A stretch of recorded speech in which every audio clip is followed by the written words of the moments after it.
because we touch on the appropriation of Black culture, and not only like that word's kind of soft to use now, right? Like you're appropriating culture. There was a time where it was stripped and exploited for financial gain by white folks, and that's really what we're talking about, right? Like, the Black arts in this country have always kind of been the root of American arts in general, and a lot comes out of that. And it's only after it's labeled white that it's accepted as pop culture or part of the whole thing. Acceptable.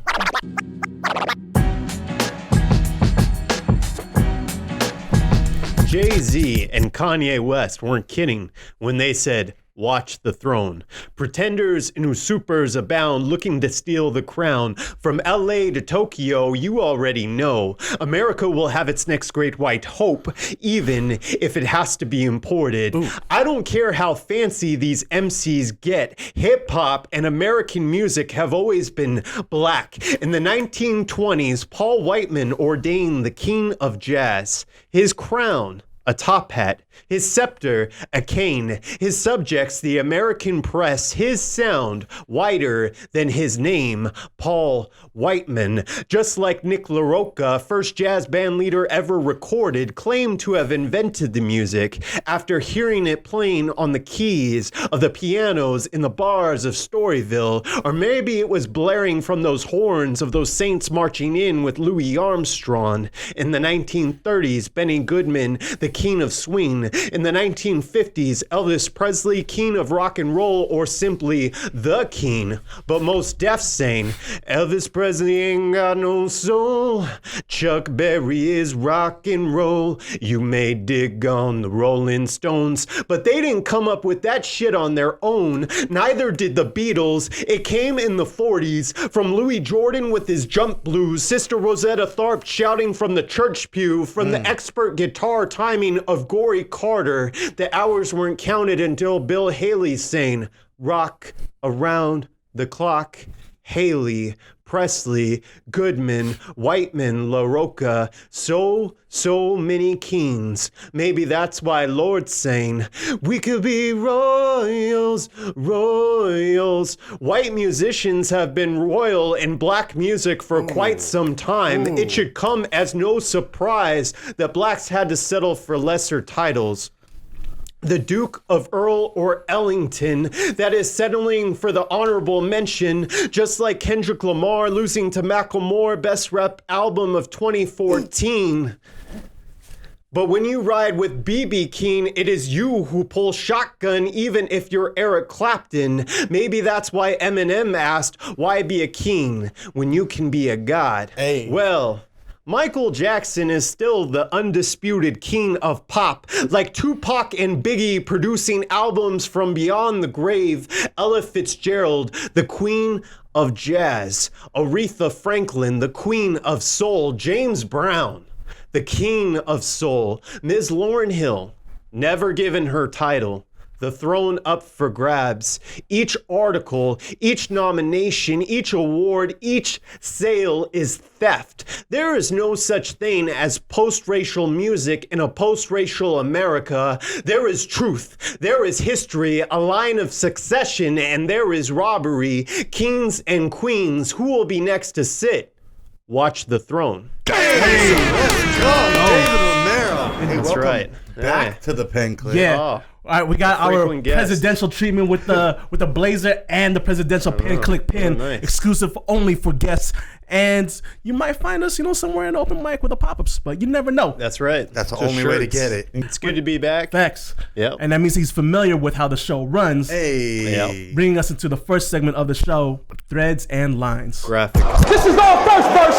All first verse. You about to get this work.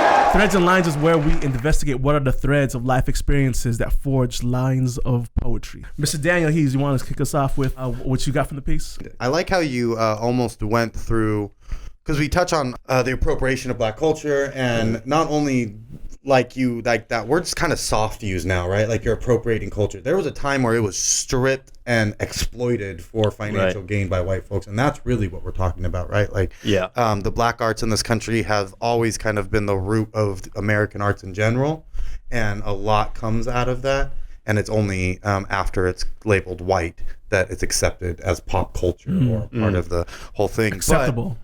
what I really like is like you hit it right, like Jay-Z and Kanye West. I'm going to use this to establish this throne metaphor, Right, but this right. goes back all the way to here, and then you kind of almost linear. It's almost in succession as I the go, history. And really, 1920s, the 1910s, then 30s, Yeah. then 50s, 40s. So it's almost linear. And you're really Yeah. proving your point by pointing out like these are the people who have been crowned the king of these Right. genres, but they're all white, even though they are like black forms of entertainment and black arts.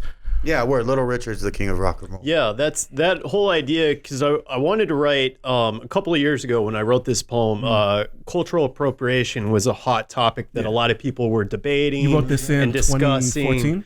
I think so. When 2014, Watch the Throne, 2015. Super Yeah. So, of yeah. course, that's a little trick. Any poet or, writer knows that you throw in Right. something from the current moment or that's relatively fresh in people's minds. So that's what I did. I thought, okay, Watch the Throne. I think they more meant like just for all comers and not so much cultural appropriation. But I took that element and plugged it in. And really what I was examining through this whole metaphor, the recurring motif of Right. kinship, was this idea that in music, it's, as in a lot of other forms of entertainment, it's really important to be the king or queen of Yeah, something. yeah. That means that you're the dominant one, you're the one that's on top, you're controlling the dialogue and shaping the dialogue.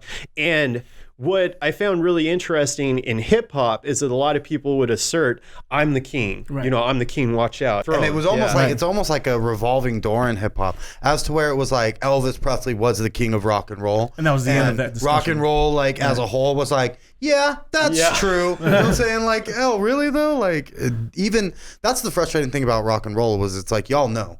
Y'all really know, like Little Richard, like really is like the one. Right. We Little all Rich. know. Well, yeah.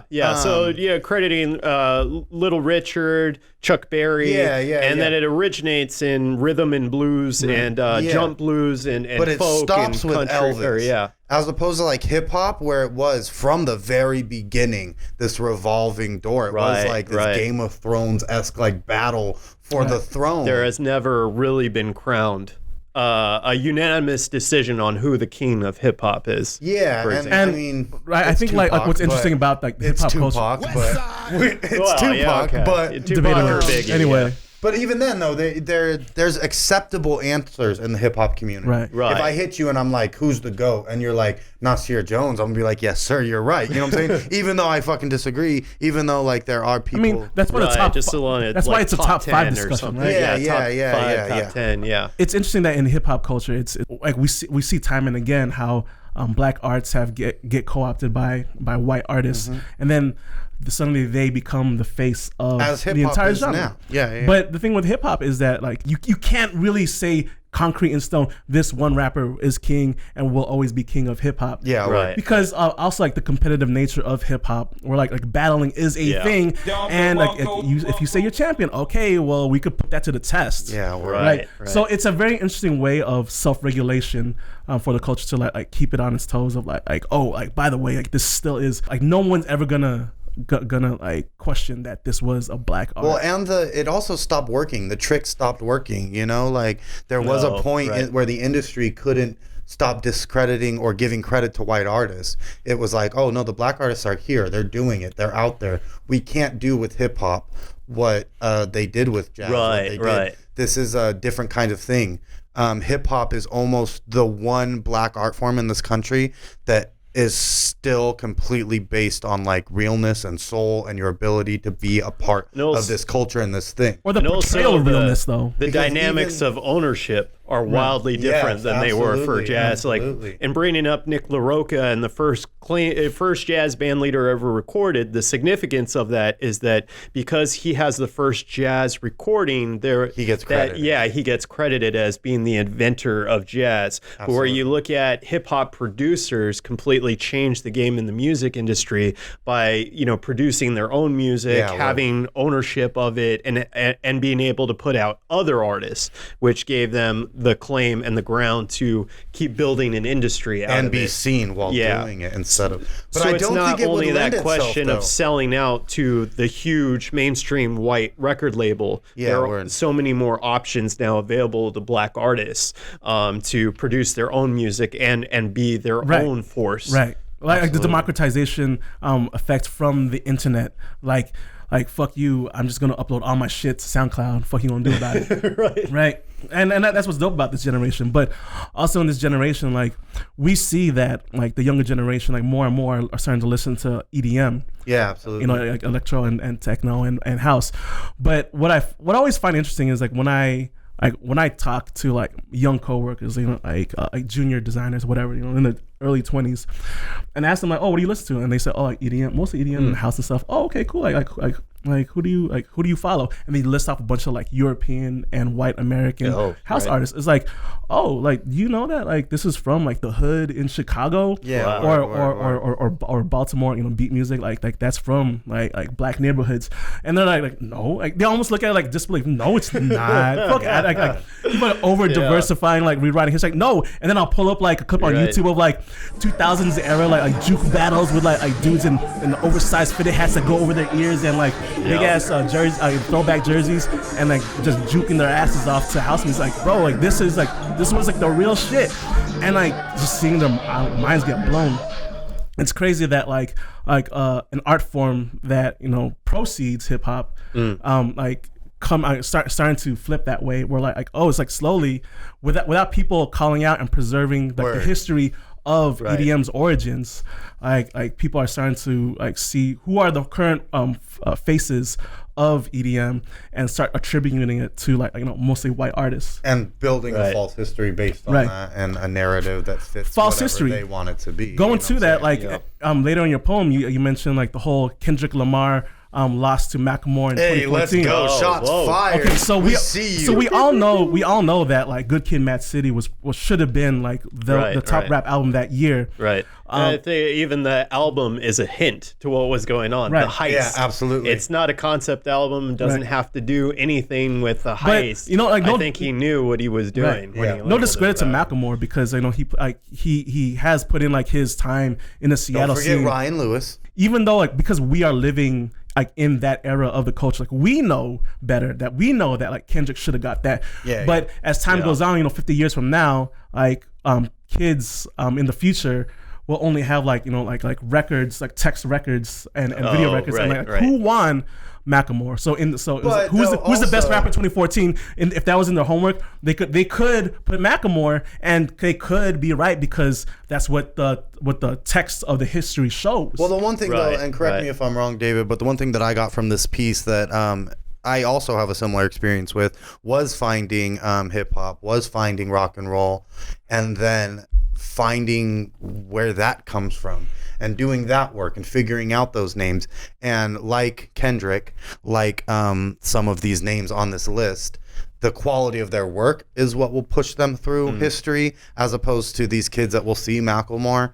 They will know Kendrick. You know what I'm saying? They'll look at a list and be like, what's that? That's what beat Kendrick that year, and they'll already know Kendrick is. I don't know, dude. I think so. It's Kendrick Lamar. Because people who listen to rock, right? Like Elvis is like everyone knows who Run DMC. Elvis is the first name that like a lot of kids who listen to rock. Like that's probably one of the first names that they'll come across, right? But how many of them are gonna go to like other black artists like to Chuck Berry and shit? Like how many of them will investigate? I think if history had stopped with that, I think it would have been. That's kind of one of the points of the poem is that award and the nomination in the first place is one of those things that could have really shaped history. Right. Had history stopped at that point, it would have tied into a lot of other things that have happened with Eminem. I mean, Eminem has the most for his albums. He has the most award nominations, the most wins. Jay-Z holds the record if you include producing. So that's a big element, but just in the sheer act of creating the music, Eminem, white artist, holds that record. Right. So that would be something that would dovetail with that, with the Macklemore nomination and then win. But what has happened in history has borne out a more talented, person, rapper with Kendrick Lamar, I think is counterbalancing that. But this piece, being dated, it does carry that weight of people, kind of looking back and being like, well, what does that mean? But I think that it's still true what has happened and what this is showing. And that is a good example of it happening again, is this idea of like the clear talent, the clear artistry is here, but this thing kind of makes you uncomfortable. This thing kind of makes like American culture as a whole uncomfortable. That Kendrick album wasn't an easy album for the nation to get on board with. You know what I'm saying? He said some real shit in that album, but that Macklemore album was real fun. Yeah. It was a real good time. And that's kind of what they did with rock and roll and shit. There's a lot of like little dirty like references and like fun grimy shit in early rock and roll that was polished up, subtly and made political clean. too. A lot of it, and it was like kind of again whitewashed to be palatable, right? And that's kind of what that represents happening again, because again the artistry is there, the soul is there, the passion's there. History will hold this album as a thing in time, and it will forget that Macklemore album, But the Macklemore album wasn't threatening. It didn't make America look. It didn't make us all look at ourselves and look at our history and look at these things.